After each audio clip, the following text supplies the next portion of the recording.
Hey, everybody.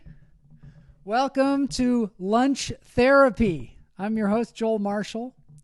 This is a little time where we take a break from everything and just relax and breathe and not think about all the horrible things that are happening in the world. So it's a little distraction. Not that we're in denial.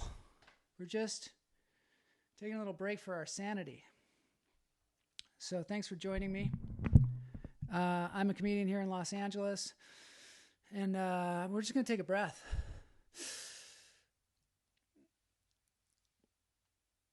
And let it out.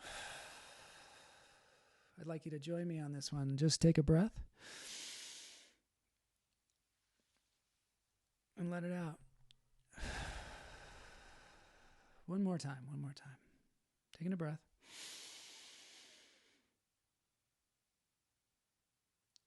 And just letting it out. Okay. Hopefully that helps. If that's not enough, I've got a little thing I found on the internet here. But first we have to do our intro to Lunch Therapy.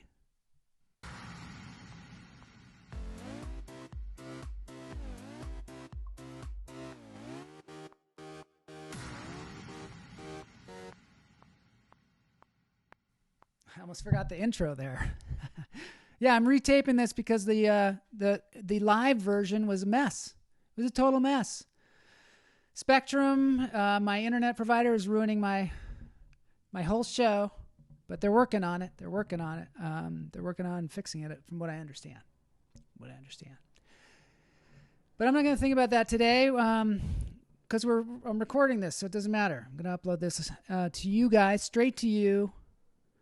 And we're going to start the show with something that I think is just going to really make you feel good. It's something I found on Twitter. It's Steve Martin.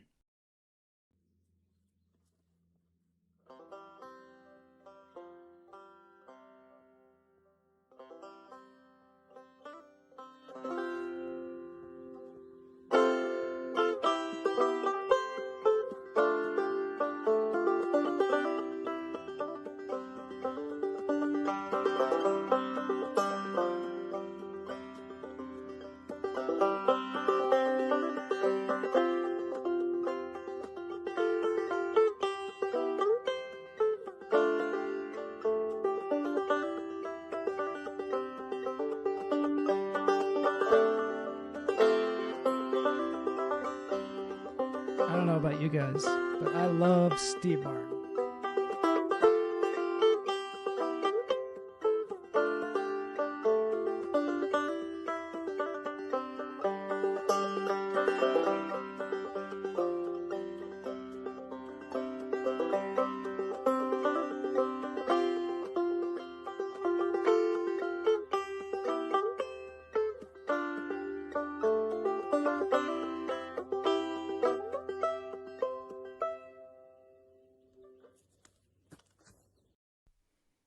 How nice is that? That's just him, I think, hanging out. I don't know where he is, backyard or something like that, just doing a little banjo. Something I really appreciate about somebody like him is he's got so many talents, and he cultivates so many talents, and it's inspirational, I'll tell you. I wanted to bring something else on here. I'm gonna wait a little while though, because I wanted that to kind of sink in, and this thing's got a totally different tone. Before then, I'd like to talk to you a little bit about their country and how we're doing. This gives us a little break to think about things, think about how possibly we can reinvent the world. The world seems like a crazy place right now. In the United States is not quite what I think we expected it was going to be, right?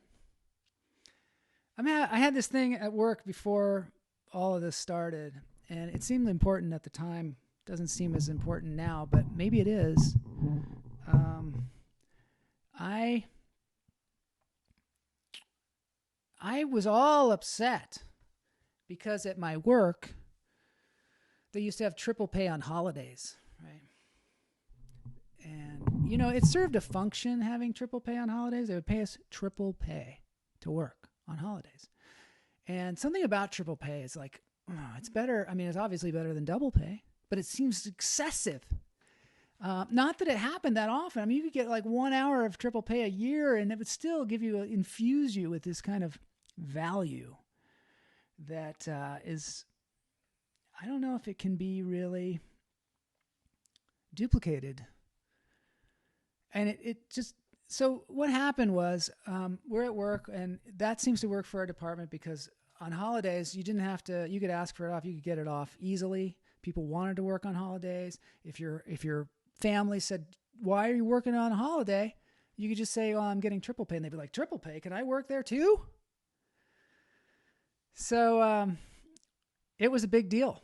It was a big deal for all of us. And, you know, when I was hired, they even like told me about it because I was like, well, I want this much. And they said, well, you get triple pay. And I was, triple pay? I'm in. And, you know, and it makes everybody happy because, you know, we didn't even walk between our cubicles. We just kind of skipped. We used to high five a lot. My arm would hurt after a day of triple pay because so much high fiving going on. And a triple pay hug, it's such a beautiful thing. It's like, it's just pure gold, and there's nothing creepy about it, and it was a wonderful thing. Until one day, they hired some new person, middle management type person. I don't know what they were. I'd never seen the person before.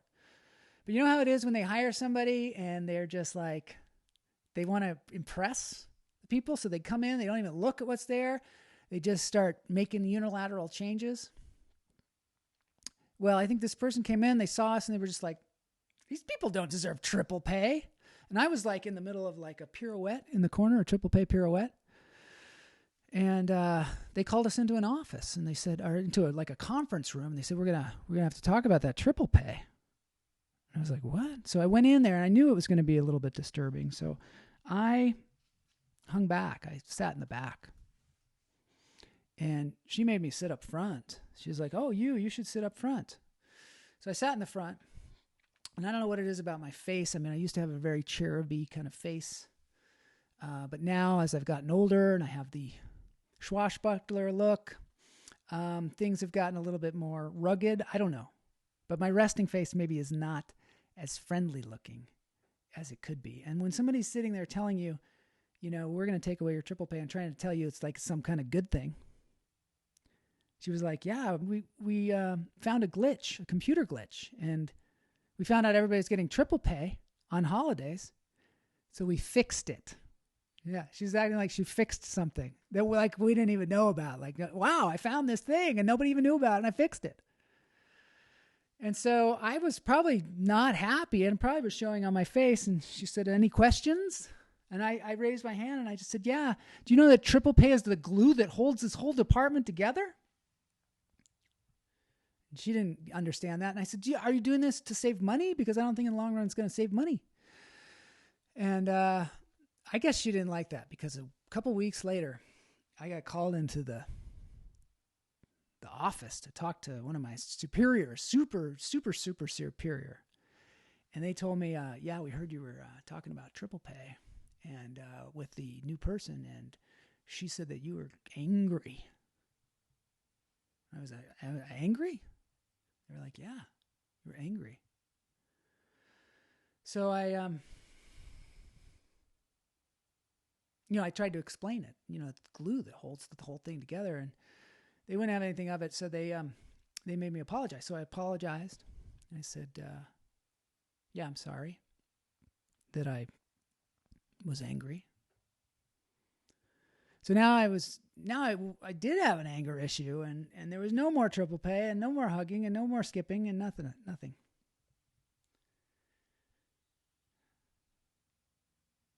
You know, that brings me to the problem that we're having in the United States. Is I think we came over here from England because we had a king, and they were like, you know, there was taxation without representation and all this stuff. And I was like, you know, I mean, people are like, we got to get out of here. because this is a monarchy. So they came over here to America, and there were people already living here. Native Americans were living here for thousands of years, and they were living sustainable, happy lives. And rather than saying, hey, how do you guys do it? You guys seem happy here. It seems like everything's going well, and you're living with nature and everything. And what's your secret? Instead, we tried to just completely invent our own civilization. So we're going to have a democracy. It's like when you're in a bad relationship and the person's like super controlling and you got to get away from them, and you go for somebody who's like completely the opposite. And then you're like, wait a minute. Why isn't this person trying to control me? They must not care. They don't care about me. And then we get all like, it's neither is good. So yeah, we went with the democracy, which was like majority rule. And majority rule, I mean, who really wants that? I mean, most of the people are just not informed enough to make the decisions about what the group's going to do. So it's difficult. I mean, if you've ever been to Disneyland with a group of people, like one person wants to go on the Pirates of the Caribbean, another person wants to go on It's a Small World, and another person just wants to go to California Adventure and get a beer. And you all end up on the Dumbo ride, just riding around on the Dumbo ride, going, how the heck did we get on the Dumbo ride? And you look at the little kid, and the kid's like, it's not me. I wanted to get a beer. So that's what we're doing. We're riding on the Dumbo ride. And so something's got to be done, right? Something's got to be done. And I'm thinking that what needs to be done is we need to have like a test to see if you're smart enough to vote or if you've done your studying, because if you grade on a curve, basically we're grading on a curve, and the people with the middle people, the people that are like kind of didn't study, they're the ones who are deciding what happens in our country, who we elect, all that stuff. So we got to do something else. So the test, we have a test. Yeah, I know what you're saying. Like, who's going to write the test? Well, of course, it's going to be the Native Americans. They'll write the test. And we'll pay them. Triple pay.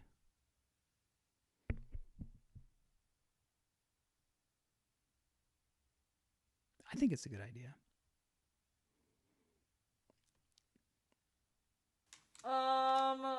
Yeah.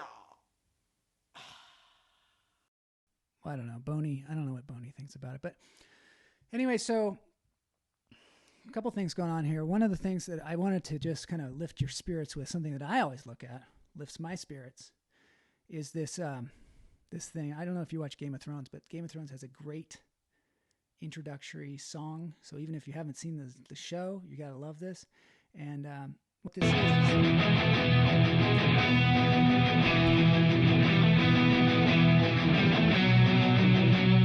So it's all these guitar heroes playing the Game of Thrones theme song, guitar song. And I think it's just one of those things that just. There's the guy from Rage Against the Machine, and this guy's from Scream, and that guy's like a country singer. Anthrax guy, Game of Thrones. He's got a Game of Thrones. He had a stark guitar. It's just awesome. I don't want to play too much of it here, but you guys can look it up. That's the showrunner, the guy who runs the show. And then there's the guy who wrote the theme songs there. The only thing more awesome than this could be is this one. Steve Martin was there playing the banjo. I just watched this on loop all day.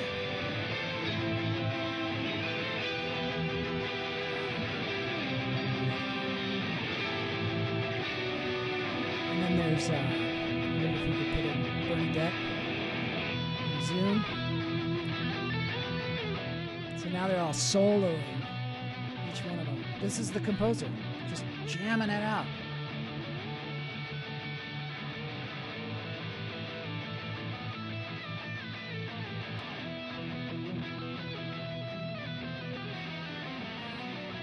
So anyway, you guys would probably like to watch that.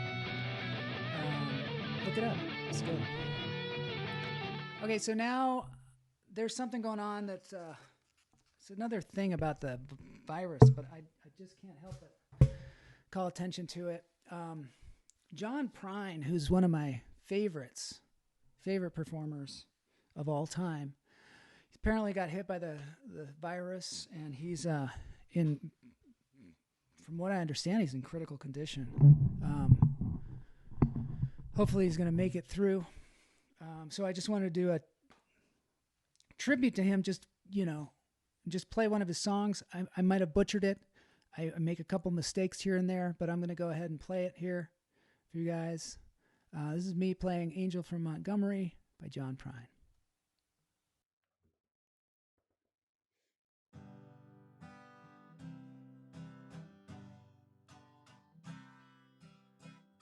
I am an old woman named after my mother. My old man was another child that's grown old.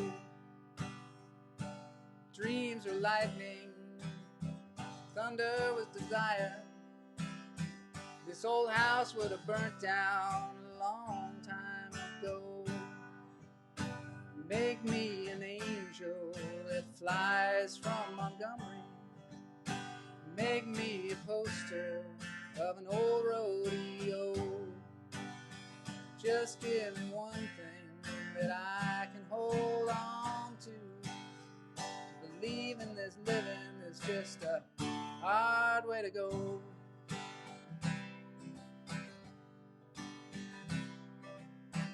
When I was a young girl, I had me a cowboy.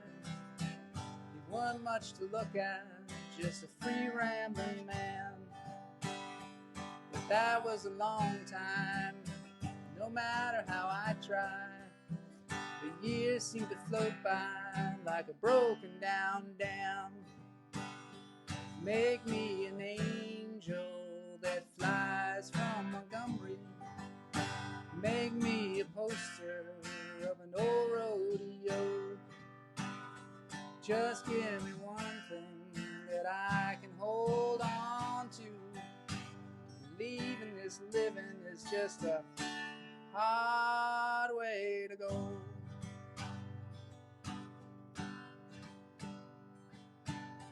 There's flies in the kitchen, I can hear all their buzzing, but I ain't done nothing since I woke up today.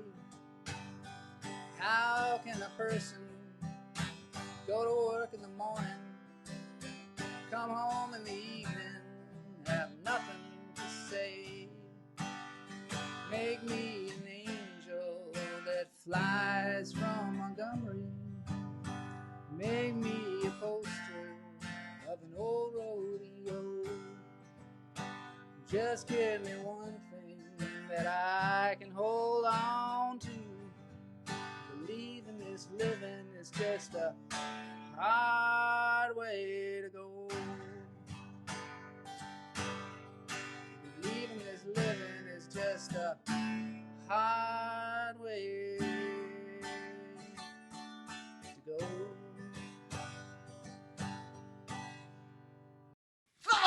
So right on, Joel. That's my buddy Boney. He's my sidekick. There's another episode about that. But anyway, thanks for being here. I just wanted to point out there's a couple of movies that you can watch. We're all starting to feel like we're in a plastic bubble. So what better to watch than the Immunologists like Dr. Gunther, they know how to save these children now. But how fine can you film make a decision like that? that was starred For another John human Travolta being? I mean, what if... looks like Mike from Oh, Johnny, Brady do you Bunch think we was could his live with dad. it? Oh, You see, he's a little boy. He was born and he had like a really bad immune system. And had to live his whole life in a bubble, away from everybody, But later on, he became John Travolta. Still could not go outside. What happened? What happened? Where is she taking? What did you say? Plastic bubble. There's a part where he had a suit on. He was in like some kind of competition, and he triumphed and stuff. But then everything like got kind of wrong. I don't know what happened. Like the oxygen got cut off or something like that. And he was running. It was just So it was a dramatic film. And I don't know. It seems to be forgotten these days. Maybe it's because of Bubble Boy, which is another movie that came along with Jake Gyllenhaal. And maybe it was more popular. Maybe that was. This Bubble Boy is more of a comedy. It's his first time Boy in Plastic Bubble's not. Bubble Boy is like about a guy who's the same kind of thing, lives in a bubble and has to go out and stop this girl from marrying the schmuck. So he gets this outfit and goes on with everybody helps him out. To make his dreams come true. I think that was Danny Trejo in there too. So, I don't know. The Boy in the Plastic Bubble you can find on YouTube for free, I think. It's not public domain, but it's probably pretty close, right? I don't know. Anyway, I'm going to end this off with Steve Martin again, the way I began it. And we'll see you tomorrow on Lunch Therapy.